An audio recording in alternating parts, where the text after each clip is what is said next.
ऐसे थोड़े ना पद्म भूषण मिलता है. Namaskar, Namaskaram, Sat Sri Akal, Salaam Alaikum. Miss Davidson told me I had to base a voice. Everything is heroic. What are you talking about? I've been singing Ramba Ho 40 years. But now because of Durandhar, it's become really huge. My one and only scandal. And I married him. Wonderful people coming into my audiences like Amitabh Bachchan, Uttam Kumar. Somebody said there's a 13th award. And there I was. After 50 years, got one award. And they cast me as Priyanka Chopra's servant. I was very happy being her servant, actually. I like to be remembered as somebody who spread happiness. There are some people you cannot separate from a city. For decades, one voice has echoed from late night at Park Street through living rooms across India. She wore saris when the world expected gowns, and she built a legacy not just as a singer but as a cultural force. Today on Host Diaries, we're sitting down with a legend that has defined what it means to be a playback singer in India. This is the story of Padma Bhushan winner Usha Uthup. Thank you so much, Usha ji, for coming on our channel, Host Diaries. It's an absolute honor to have you on our show. Usha ji, I would like to start off by asking a little bit about your origins. Your home was listening to both Indian as well as Western jazz on the radio. Do you remember the first moment of time when you realized that music was your calling? First of all, thank you so much for having me on Host Diaries. It's really lovely to be with all of you, and it makes me feel so good to know that we're doing one more podcast with somebody like you, Yashraj. But if I'm the host and you're the diary, or if you're the host and I'm the diary, I would still say Namaskar, Namaskaram, Sat Sri Akal, Salaam Alaikum. Without that, nothing works for me. What is the first moment you asked me? What is the first moment you realized that music was your calling? Music is not my business. Communication is. I was a little girl in school and I realized all the funny things that I did. I was like a clown in school, okay? In fact, I say that if I don't get a job as a singer, definitely you'll give me a job as a comedian or a stand-up comedian. Everybody knew that I was the, what shall I say, the life of the party, Lovely. Everybody used to have fun and I used to mimic. I was a good mimic artist. Mimic artist as in, I used to do a lot of mimicry in school. Which started off, like I'm sure, like all of you did, by mimicking our lovable teachers and the principal. But my first time that I really realized that music is my calling, yes. I wouldn't be able to live without music today. It's just so amazing that, everybody has problems. Jaise main hamesha kehti hu, when you look at your own problems, you think, gosh, it's really bad. And then when you say, ye mat kaho khuda se, meri mushkilein badi hain. Ye mushkilon se keh do, mera khuda bada hai. And it's so important to have that attitude in life. Don't think that you're the only one who's going through any problems. So in school, when I was thrown out of class in the music class, Miss Davidson told me I had to bass a voice. Admi jaisi awaaz. So she threw me out of class, but I wasn't sad. I was feeling a little sad because I couldn't take part in that day's program, okay, where everybody, all the kids sang together and things. But then she gave me the tambourine to play, and then she gave me the clappers to do cluck, cluck, cluck, cluck, cluck. I was very happy, and the triangle to do ting, ting, whenever it was. So I was a good percussion player. I realized then. But hey, I knew that if I did something, I was able to make people smile. And I was able to make people clap their hands. And that happened in a nightclub in Madras, in 9 Gems, when I sang my first song. Everybody was expecting to see, let us see what this lady in a sari or a Madrasi in a sari can do. And there I was, singing, never know how much I love you. You never know how much I care. And everybody was so shocked. Hey, is this emanating from this kind of a body? And when they clapped, I knew then that the gargarahat or the intoxication that you get with applause. For me, the applause of my audience is the most important thing in my life. Which is not to say that I'm like, there are so many artists, or so many people who say they sing for themselves or they play for themselves and they're happy to be one with God. I am one with my audience and that makes me one with God. That's such a lovely answer. Yeah, so it's so important for me. That was the time when I really, really knew that this is what I really want. The stage, the applause, the music, and you. Before Bollywood knew your name, you were, as you rightfully said, you were performing at many nightclubs. That's quite unconventional, especially at that time, for a young Indian woman in the late 1960s. What pushed you into that world? 1969 is when I started, when you were not even born anywhere. None of you were born. None of you were even thought of at that time. So it's really strange. While I was singing in Nine Gems, the owner of Nine Gems came up to me and said, would I like to sing for the week? So I sang for the week. And after the week was over, they gave me a payment of a Kanjivaram sari. It was a light pista green sari with a small little gold border, which cost, I think, 126 rupees or something. But I was so happy to receive my own sari at that time. And while I was singing over there, the owner of Hotel Savera, it still exists. Nine Gems doesn't exist anymore. There was a nightclub called the Golden Bowl.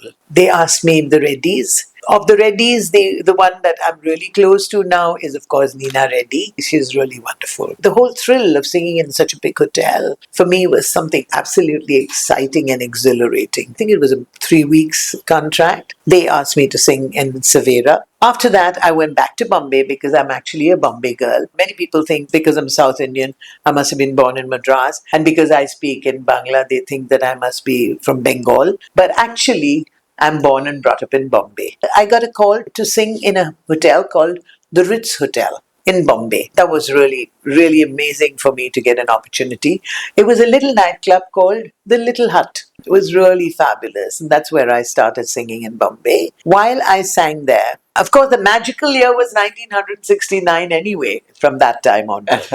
It was such fun when I got a letter from Mr. Joshua and Mr. Puri in Calcutta and Trincas. They asked me whether I would sing for them in Trincas in Park Street.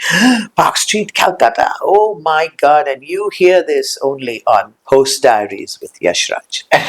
Yeah. It was absolutely marvelous that I got an opportunity to sing here. And the only thing I said to Mr. Joshua was, I don't know how to wear a frock. Frock?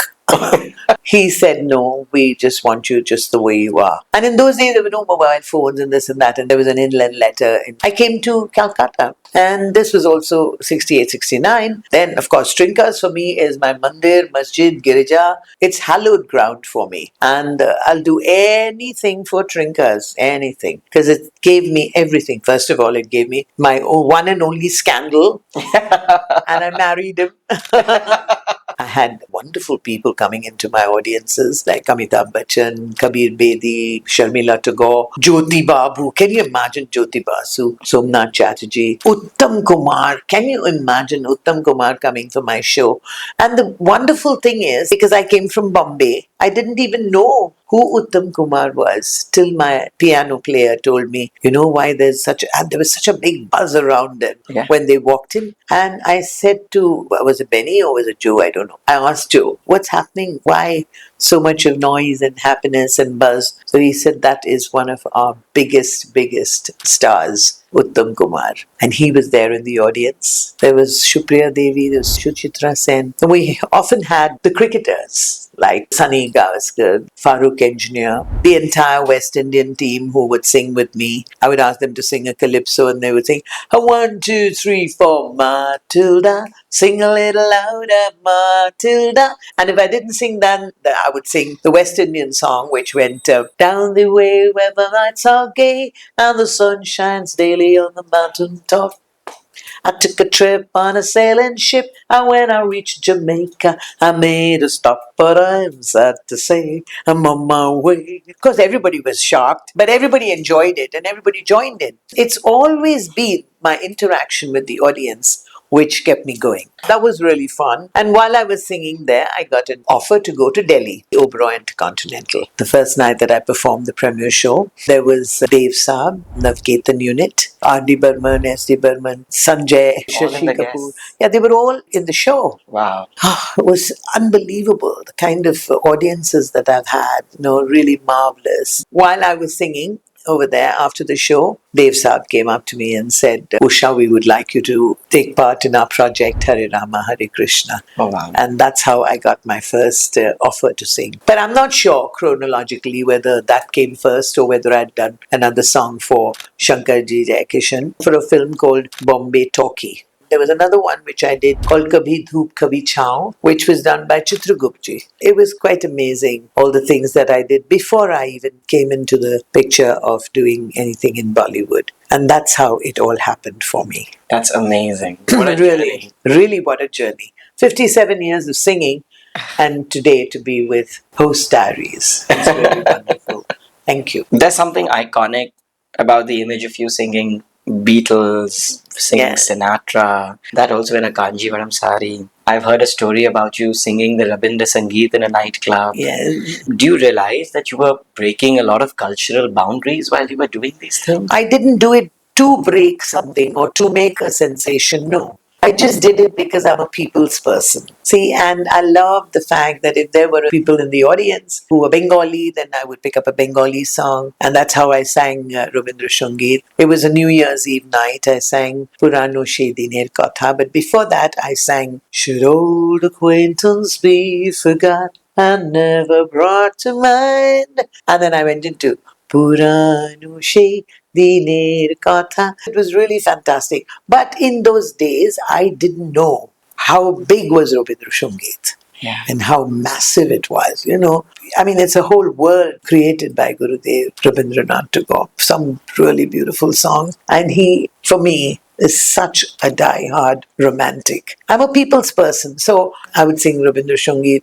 I would sing Bengali, of course, then I would sing Hindi, I sang Punjabi. I love people. So if you're stuck in a room where there's no other way to communicate, if I'm stuck and you don't know Tamil and I don't know Marwadi, I better learn, otherwise how are we going to communicate? So then I started communicating through music. So if I were to say, Anjan ki seeti mein maro man dole, challa challa re, चल्ला चल्ला रे डिलाइवर गाड़ी हौले हौले अंजन की सीटी में मारो मन डोले. Now that's Rajasthani, Marwadi.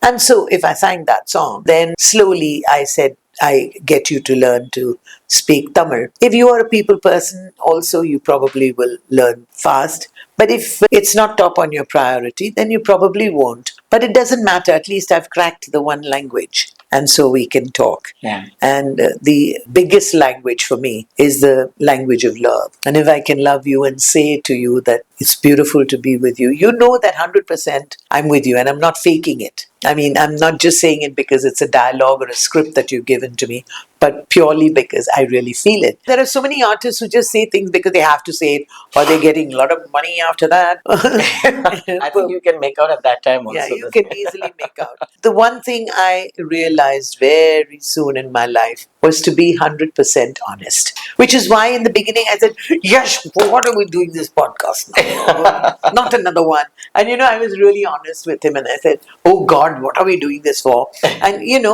if you're 100% honest, you know what to expect.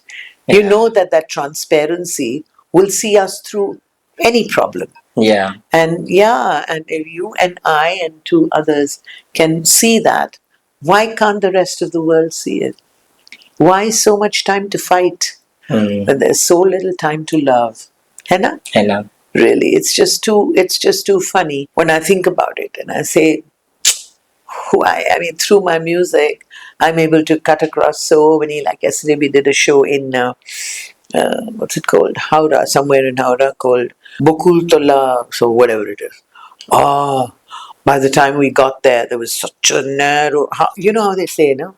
If you ask the address to a Bengali, they will translate from Hindi, and they will say, अच्छा जहाँ कहाँ जाना है कैसे जाएं हम उधर में बताइए एक प्रोग्राम हो रहा है वहाँ पे हम प्लीज बताइए बोलें ओ आप सीधा जाइए उधर में एक पोस्ट ऑफिस गिरेगा पोस्ट ऑफिस के बाद उधर लेफ्ट टर्न ले लीजिए उधर एक छोटा सा ब्रिज गिरेगा एवरीथिंग इज गिरोइंग what are you talking about what is this language? But I've learned through the years. So, दो घर गिरेगा एक ब्रिज गिरेगा उसके बाद एक पुल मिलेगा पुल गिरने के बाद so we learned. But the show finally was such an amazing show. Such an amazing show. And people actually, you would think that, as they say, grame, grame, ganje, ganje, they do. If you think that they don't know what is Skyfall, You're sadly mistaken. And I'm so happy that people ask me to sing Skyfall over there. And when I say, আপনাদের জন্য আমি Skyfall গান করব, James Bond ওখানে বসে আছে, you know, and they're really happy about that. Then I do Flowers, then I do Hello, and then of course Hotel California, so many. And then I do the Bengali songs, I do the Hindi song, and now of course, though I've been singing for 57 years, out of the 57 years, 40 years I've been singing Rambaho. Yeah. 40 years. And it's been the biggest, common factor in my playlist. But now because of Durandhar, it's become really huge. It has. Picture गिरने के बाद बहुत बहुत popular हो गया. And so I'm doing a lot of shows where sometimes I have to do Rambaho 3 times. Really? In the night, yeah, because they're crazy. People go crazy. It went so viral, you see, so. It did. And it's a resurrection of a really, really old song in a very Fantastic beautiful song, manner. really. What do you feel about how these new songs are sort of reinterpreted and remixed today? How do you feel about it as the original artist? I'm okay. I'm very happy that people are listening to it. I'm very happy that somebody sang it. I'm very, very happy. But, it's survived the test of time.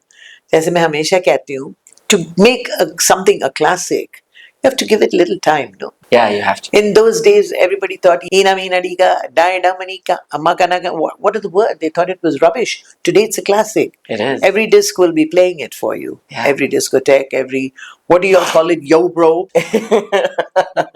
I love it. I mean, I know there are many artists who would feel differently or who don't like the fact that their songs are being remixed, but I simply love it. I love it because it's just another take on that. And as I always say, a song is always bigger than the singer. Many artists think that they made the song, but actually the song made them. The song made me. Rambaho made me. Koi Yahan Nache Nache made me. Shan Se made me. So which was the one song that sort of was the trajectory that set you into another plane? It's not a question of being how good a singer or how bad a singer, but how original a singer. So since I was completely original, I never copied anybody. I just did my thing the way I did. So I would definitely say that it was Kali teri gut te paranda tera lalni aho. Aho. I would probably say that. And I suppose in the Bengali milieu, I would say that it was, some of my Rabindra Sangeet. So if you're saying how did it push you in, I would probably say it was Hari Om Hari and Rambaho and Shan. 1 2 Cha Cha Cha. Yeah. So many good songs, yeah. And what about Darling? Darling is just a darling song. Darling came to me at a time when I never expected that I'd get the song because Vishalji Bhardwaj, first of all, he got Hanit Rehan he was the casting director, and they cast me as Auntie Maggie, which is Priyanka Chopra's servant. And I was very happy being her servant, actually. It was really marvelous. Yeah, I feel very proud to say that I was her servant. But I was sad because we had so many other more shots, together, little confidences which you would with your maid, chote chote baatein. Many of that had to be edited because it was such a beautiful long story. And there were 7 marriages that she had, 7 husbands. I murdered all 7 of them. Whoa. Yeah. It was me and 2 other servants. Yeah, there was Harish and there was one chap called Gunga. I called him partner. Gunga is a dwarf. He's a lovely guy. Whenever she gave us a signal that she didn't like the guy, we would set out to murder them. So then I asked Vishalji Bhardwaj, please give me a song to sing, na? So he said, isme koi situation hi nahi hai. Kaise main do? So I said, okay. Then I got to know that there was a Russian as one of the husbands, and we were supposed to kill him. Whoa.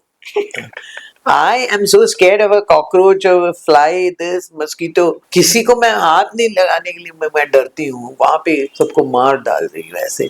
Whether it was Irfan or whether it was Nasiruddin Shah or whether it was John Abraham and Kapoor, we killed so many people. We were in Coorg for 28 days shooting schedule, and we had the Russian guy Alexander, terrific guy. He felt he could really vibe with me off the scenes because I have a good sense of humor, and he wasn't speaking so much Hindi. Obviously, we had lots of fun talking in English, and we had lovely time together. So I told Vishalji that I have a very popular Russian song, so let's do that. So it came like Kalin Kakalin Kakalin Kamaya Sadhuya Gadamalin Kamalin Kamaya Kalin Kakalina Kalin Kakalina Kalin Kakalin Kakalin Kamaya. And I said, can't we make it into Hindi? And he said, Ho jaye. And that's how I got Darling. My Can you God, what an imagine? amazing story. What an amazing story. It was just fantastic. And so he said, so where it was Kalin Kartige, Darling Aankhon se aankhein char karne do, Rukna Rukna. And when I did the little portion of that, the Russian was so happy. He said, I really don't want to be murdered tonight. Let me hear the whole song. So Alexander's quite a guy, actually. I wish you could speak to him. It would have been wonderful. And we had a great time together. And that's how Darling happened. And then I got the Filmfare Award for that too. Yeah, and such a memorable speech that you gave. Yes. While everybody else was saying, even the youngsters were saying this was their 6th award, and somebody said they're the 13th award, and there I was. After 50 years, got 1 award. But for me, that was paramount. It was really wonderful to get that. Yeah. Is it here? No, yeah, that one there. Yeah. I don't have to say I'm simple. I don't even know what awards there are. But let me tell you something. Getting an award is wonderful. There are many people who say, अभी पद्म भूषण ऐसे थोड़े ना पद्म भूषण मिलता है. What do you say? Itne salon baad, I'm with Host Diaries. People think that if I've got the Padma Shri and the Padma Bhushan, that all other awards are, insignificant. But let me tell you something. Every award for me is very, very, very precious. Even if it was 5 people or 1,000 people, like yesterday, it was more than 10,000 people in Bakultala. Char pool por jokham abhi girega.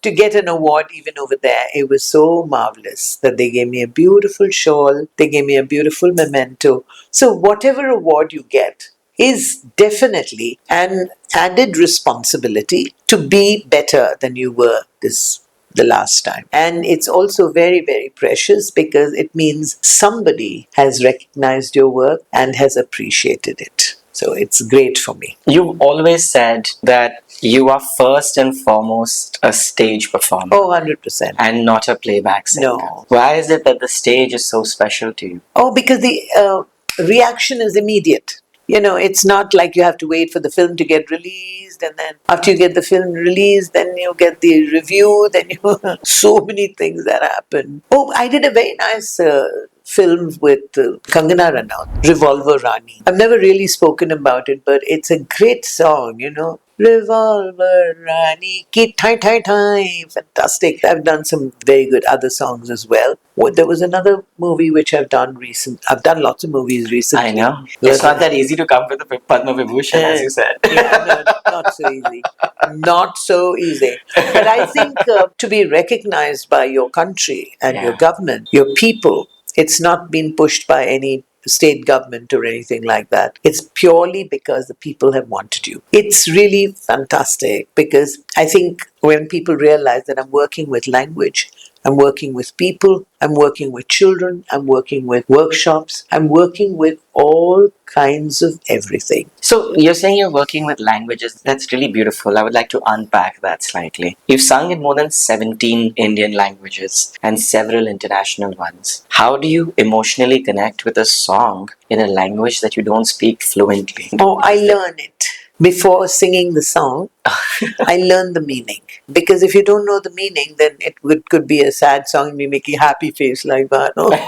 Makes no sense. Supposing I was singing a Kannada song, okay? And I would sing, Huttidare Kannada nadali huttabeku, Mettidare Kannada manna mettabeku, Baddukiddu Jattaka Bandi. I learned the meaning. Huttidare Kannada nadali huttabeku. Actually, it means that there is no other language like Kannada, it's beautiful. So I learn the meaning, then I get the expression. Once I get the meaning and then the expression, and then I concentrate on the tune, then my song is ready. Like if I were to sing a Marathi song, जसा जीवात जीव घुटमळ तसा पिरतीचं वाढते बळ तुझ्या तोंडाला तोंड मज मिळ हे बघून दुश्मन जळ वर ढगाला लागली कळ. Even the clouds got to know. पाणी थेंब थेंब गळ. And because the clouds got to know, it started raining. Yeah, I learned the meanings. I take a lot of trouble. And I don't know if you've heard this song Chela. It's a song which has been done by Salim Suleiman, a fantastic song, and sung by two amazingly fantastic singers, Sunidhi Chauhan and Shreya Ghoshal. Of course, it was done in Hindi, but I just felt the bass pattern and the thump of the guitar, kick of the drum, and general assembly of the song, I felt was so Western. So I wrote English words to it. Oh, really? Yeah. There are many times when I feel that I wish I'd sung that song also. I rang up Salim and told him, and he was so excited when I told him this is a tribute to the amazing talent that you have shown in this song. I mean, you've always been a great music director, but Chela is on another level. You should hear it actually. As I said, Shreya and Sunidhi, really marvelous singers. Yeah. I read somewhere that you own over 600 saris. Each of them with a story. So my question to you is there any one that means the most to you? I don't even know whether I have 600. People say all kinds of things, especially with your, what's it called? Instagram. And Yeah. some people say that it's worth 1 crore and 2 crores. Wow. 1 crore, I don't even know how many zeros that is. It would be fun if I had that. No, but I have a lot of saris. I have nothing to grumble about. But ever since COVID, I have never bought myself a single sari. Why? Bas, I thought, bahut ho gaya. Now, when I open my cupboard, I just feel, in fact, all my workshops and all my motivational talks, I always say that. Aur kitna chahiye? Bataiye. Aur kitna chahiye? It's a shame.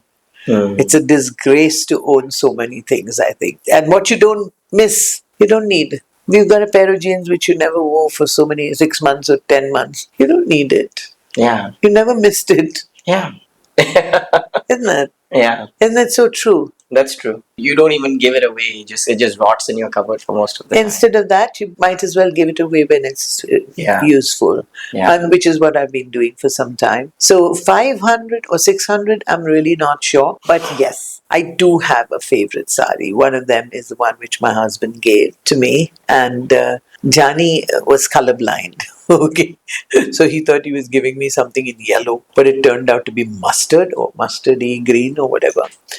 Or mustardy brown, which was quite a lovely sari. He also gave me a lovely black sari. And as you know, black is my favorite color. I love black. So I have 1 or 2 lucky saris, which if I have to, is something really auspicious, something that I have to do, then I would probably wear that black sari. You wear one for every new song that you Rubbish. No, not at all. Half the time when you record at the studio. Yeah. But nowadays, let me tell you, right here on your fantastic podcast, that, I've really started thinking about the clothes I have to wear. Because now they'll see it, and when you're going through the security or something like that in the airport, they'll say, oh, ye sari wo aap program mein pehne the na.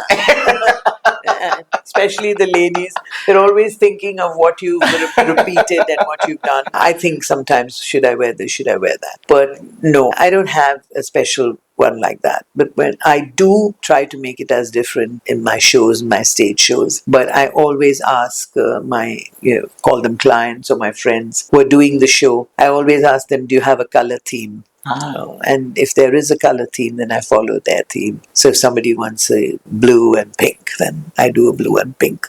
Oh, how lovely. Yeah. With a channel that deeply, deeply eulogizes Calcutta as a podcast. Something about Calcutta is that we are a city that deeply is cultural, old, it has a lot of heritage, and it is a city that thrives on nostalgia. And there's a lot of artists and a lot of art and craft that comes out of the city. So my question to you is there something about Calcutta that connects so deeply with artists? If you just look at it, starting from KL Sehgal onwards, whether it's Kishore Kumar, Aarti Mukherjee, Manna De, Papi Lahiri, Rahul Dev Burman, you name them. All our good artists all went off to Bombay. They all go to Bombay because they feel that the market here is not so good. Okay, let me tell you, I'm the first and original only artist born and brought up in Bombay, left everything and came to Calcutta. Do I Why get a is tick that? for that? Yes.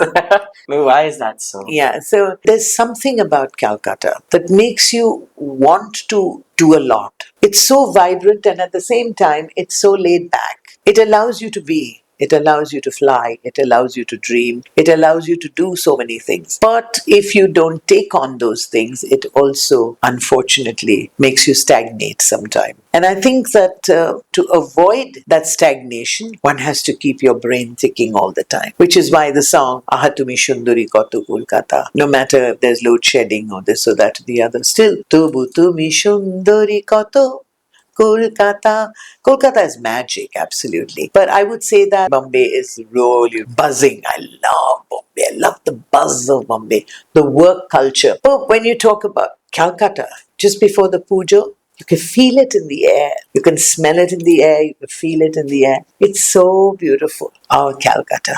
Most beautiful Calcutta. And Calcutta is steeped in love if you allow it. Come on, people. Let's start loving one more time and just forget about all the fights that we have. And look at the history we have. Look at the heritage we have. Why are we allowing it to go down the drain? And don't play the blame game. So and so should do it, and you should do it, and that one should do it. Why? Why don't you get up in the morning, take a jhadu in your hand, and clean your own house? Clean the outside. अपने घर को पहले संभाल लो. And then it will spread to the village, spread to the city. Let us take it on ourselves, the onus, to do it and make Calcutta one more time the Calcutta it used to be. For me, Calcutta is beautiful. When you talk about nostalgia, yesterday's song, yesterday's big hit song, is today's retro. All you need to do is to give it a little bit of time. So if you're talking about yesterday, love was such an easy game to play.